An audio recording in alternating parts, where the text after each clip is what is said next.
ఆలోచనకు మనం అన్వయం చెయ్యాలి.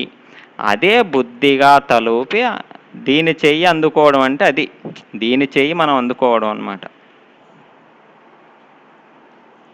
ఇప్పుడు మనం రెండో విధంగా చూద్దాం ఇదే ప్రాక్టికల్‌ని. ఈ ప్రాక్టికల్ రెండో విధం ఎలా ఉంటుందంటే తరంగంగా భావిస్తూ చేసే పనిని జలం గుర్తిస్తే ఎంత హాస్యాస్పదంగా ఉంటుంది అనే విధం అన్నమాట. ఇక్కడున్నారేమిటి? ఒక తరంగము ఇంకో తరంగముని అడుగుతుంది. ఇక్కడున్నావేమిటి? అప్పుడు ఇంకో తరంగం అంటుంది, నేను బెంగుళూరు అనే తరంగం వెళ్ళాలి. అక్కడ నా భార్య అనే భాగ్యం అనే తరంగం ఉంది కదా అని చెప్తుంది అక్కడ. అప్పుడు ఆ ఇంకో తరంగం ఏమంటుంది, అయితే రండి నాతో రండి. మీ భాగ్యం అనే తరంగం దగ్గరికి నేననే తరంగంను తీసుకువెళ్తాను అన్నాం. అప్పుడు ఆయన అనే తరంగం బుద్ధిగా తలూపి నా తరంగం అనే చెయ్యి అందుకున్నాడు. ఇప్పుడు ఇదే పనిని ఒక జలం గుర్తిస్తే, అంటే ఒక తెర, చిత్రములు మాట్లాడుకుంటే ఒక తెర గుర్తిస్తే, అలాగే రెండు నామరూపములుగా ఉంటున్న వ్యక్తులు మాట్లాడుతూ వ్యవహరిస్తే ఉండటం అని అద్వితీయము, అఖండము, సర్వవ్యాపకమైన ఉండటం గుర్తిస్తే ఎంత హాస్యాస్పదంగా ఉంటుంది. ఇక్కడున్నారేమిటని ఒక తరంగం ఇంకో తరంగమును, ఒక చిత్రం ఇంకో చిత్రమును, ఇప్పుడు మన నామరూపంతో కూడిన నేను ఇంకో నామరూపంతో కూడిన ఇంకొకరిని ఇక్కడున్నావేంటని అడిగితే జలము, తెర ఉండటము ఎంత హాస్యాస్పదంగా చూస్తాయి. అసలు ఇదే విషయమును మనం సచ్చిదానందం స్థితిని పొందినప్పుడు కూడా ఇదే విషయమును మనం ఆలోచిస్తే కూడా మనకి అలాగే ఉంటుంది. బెంగుళూరు అనే తరంగమునకు వెళ్ళాలి. అక్కడ నా భార్య భాగ్యం అనే తరంగం ఉంది కదా. నేననే తరంగము, నా భార్య అనే తరంగము బెంగుళూరు అనే తరంగంలో ఉంది. నేను ఇక్కడ నుండి అక్కడ వరకు వెళ్ళాలి. వెళితే అంతా చూస్తే ఆ భాగ్యం అనే తరంగమునే నేను పొందేది. అలా కాకుండా అసలు నేనైనా జలమే, నా భార్య భాగ్యం అనే తరంగమైనా జలమే, నా ప్రయాణమైన తరంగమే అని గుర్తిస్తే ఇదే కనుక సమత్వ బుద్ధిలోనే ఆశ్రయమును ఇచ్చగింపుము అనే పదమునకు అర్థం ఇదే. అలా కాకుండా తరంగంగా భావిస్తూ తరంగం అనే బెంగుళూరు భాగ్యం దగ్గరికి బెంగుళూరు అనే ఊరికి నేను ప్రయాణం చేస్తున్నాను అని ప్రయాణిస్తే ఇలాగే ఉంటుంది.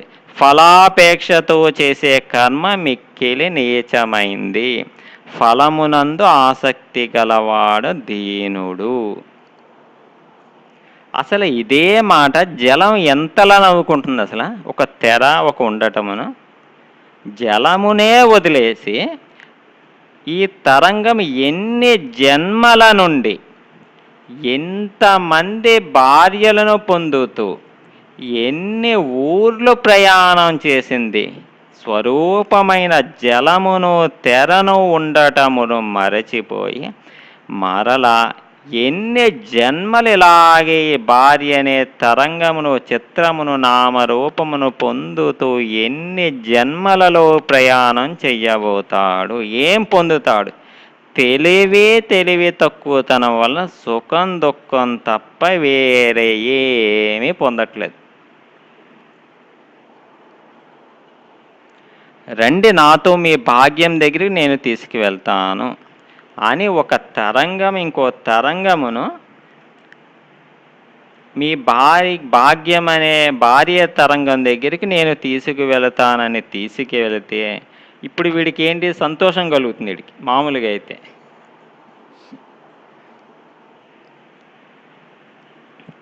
ఆ సంతోషంతో ఆయన బుద్ధిగా తలూపి ఆ తరంగం అనే చెయ్యి అందుకోవడం. అసలు ఎంత హాస్యాస్పదం.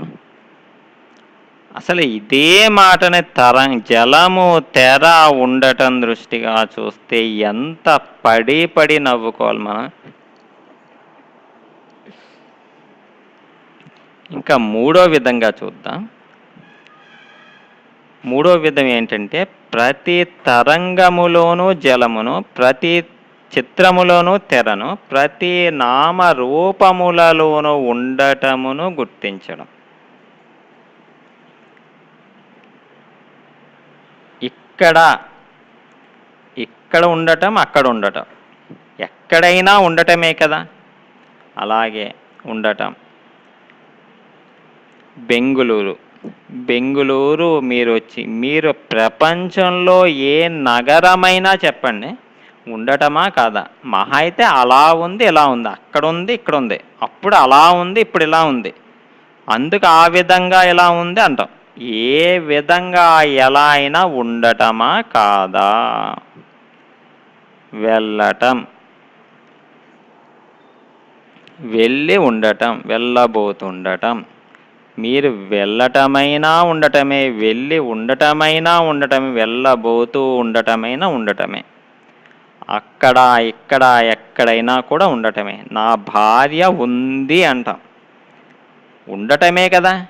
నేను ఉండటం, నా భార్య ఉండటం, పిల్లలు ఉండటం, బంధువులు ఉండటం, మిత్రులు ఉండటం, ఎవరైనా ఉండటమే. కృష్ణమూర్తి ఉండటం, మాటలు ఉండటం, మౌనం కూడా ఉండటమే.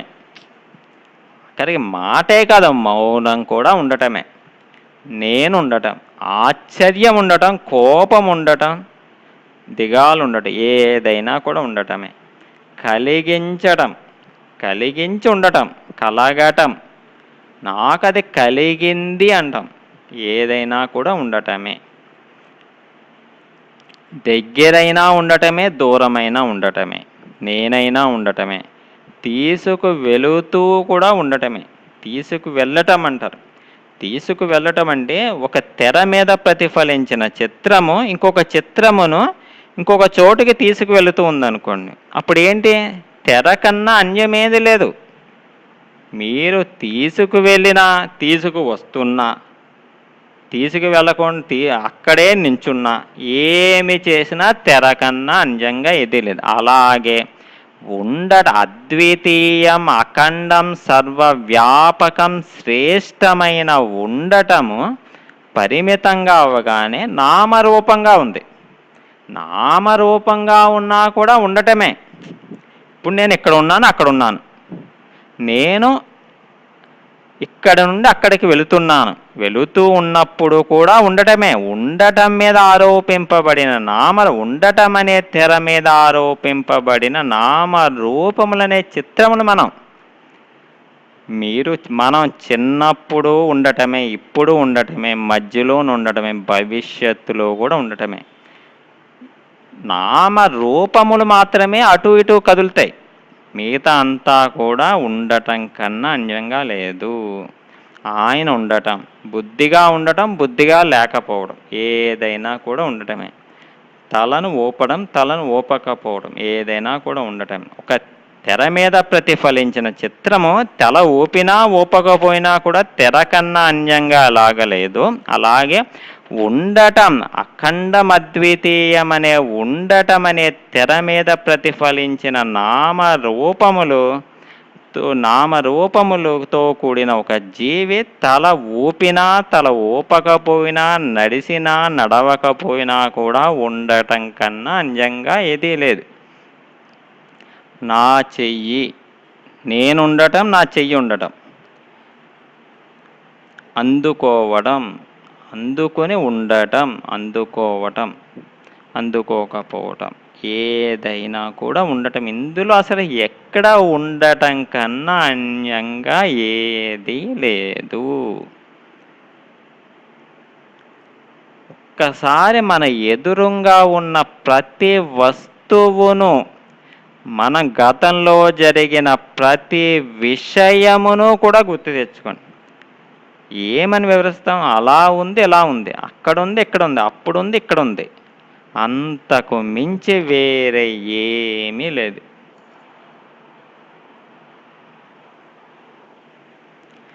పరిమితమైతే ఇలా ఉంటుంది.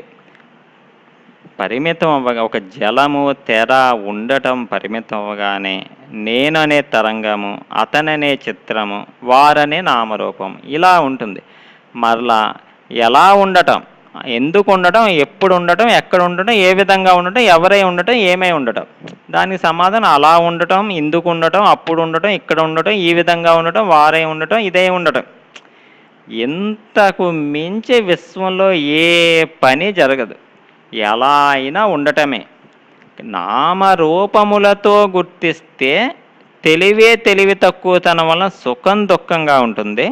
అలాగే నేనైనా, అతనైనా, వారైనా, అదైనా అలా అయినా, అందుకైనా, అప్పుడైనా, ఎక్కడైనా, ఆ విధంగా అయినా, ఏ విధంగా అయినా ఉండటమే అనే ఎరుక వలన కలిగిన ఆనందంగా ఉండటం.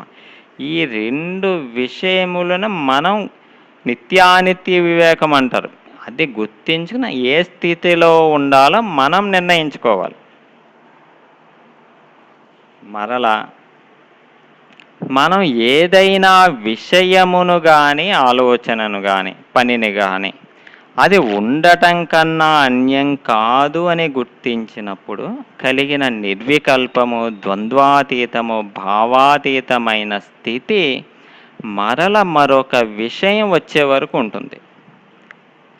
గుర్తించగానే ఉండటం కన్నా అన్యం కాదని గుర్తించగానే నిర్వికల్పం, ద్వంద్వాతీతం, భావాతీతమైన స్థితి మరొక విషయం వచ్చే వరకు ఉంటుంది. దానిని కానీ, ఆ రోజులో ఏదో ఒక విషయమునకు కానీ, లేదా కొన్ని విషయములకు కానీ అది ఉండటమే అని గుర్తించినప్పుడు సమత్వ స్థితి కొన్ని సెకండ్ల వరకు ఉంటుంది. అది అలా రోజులో మనం ఎన్ని విషయములకు అన్వయించామో అలా కొన్ని సెకండ్లు, అలా అన్ని సెకండ్ల పాటు ఉంటుంది. ఒక 10, 20, 50, 100 అలా మనం చేసే కొద్దీ అన్నమాట. అంటే మన సాధన యొక్క పురోగతి పెరిగే కొద్దీ ఇటువంటి శ్లోకములను మననం, ఉపమానము, సచ్చిదానందంతో అన్వయము, మరలా ఇటువంటి నామ రూపములతో కూడిన విషయముల మీద అన్వయం చేసినప్పుడు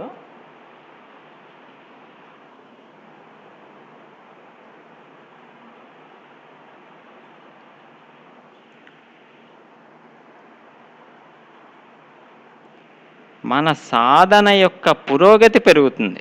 అలా పెరిగే కొద్దీ ఒక రోజులో వచ్చే ఆలోచనలకు ఉండటం అనే గుర్తింపు పెరుగుతూ ఉంటుంది. అది 50, 100, 150, 500 అలా పెరుగుతూ ఉంటుంది. అలా పెరిగి చివరకు నిరంతరాయమైన స్థితికి వచ్చినప్పుడు అదే జీవన్ముక్తి, జ్ఞాని స్థితి అవుతుంది. అదే మోక్షం, ఆత్మసాక్షాత్కారం, బ్రహ్మానుభవం.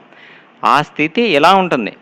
నేను శాశ్వతం, శ్రేష్టం, విమలం, అచలం, సర్వవ్యాపకంగా ఉన్నాను అనే జ్ఞానం, సాక్షి సర్వజ్ఞం వలన కలిగిన బ్రహ్మానందం, పరమశాంతిగా ఉండటమే ఆ స్థితి.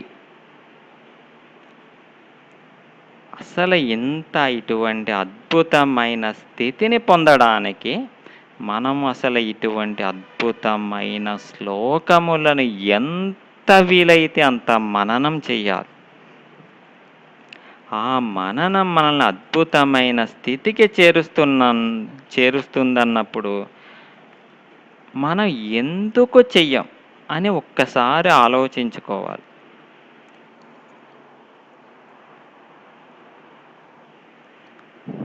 ప్రతి వారు ఇటువంటి అద్భుతమైన శ్లోకములను మననం చేస్తారని, ఆ మననము సచ్చిదానందముతోనూ, తర్వాత జలము, తెర అనే ఉపమానముతోనూ, తర్వాత నిత్య జీవితంలో జరిగే ప్రతి విషయమునకు అన్వయం చేస్తారని, అన్వయం చేసి భగవంతుడు, సద్గురువు ఏ స్థితిలో ఉన్నారో ఆ స్థితిని పొందాలని హృదయపూర్వకంగా ఆశిస్తూ, కోరుకుంటూ ఓం తత్సత్.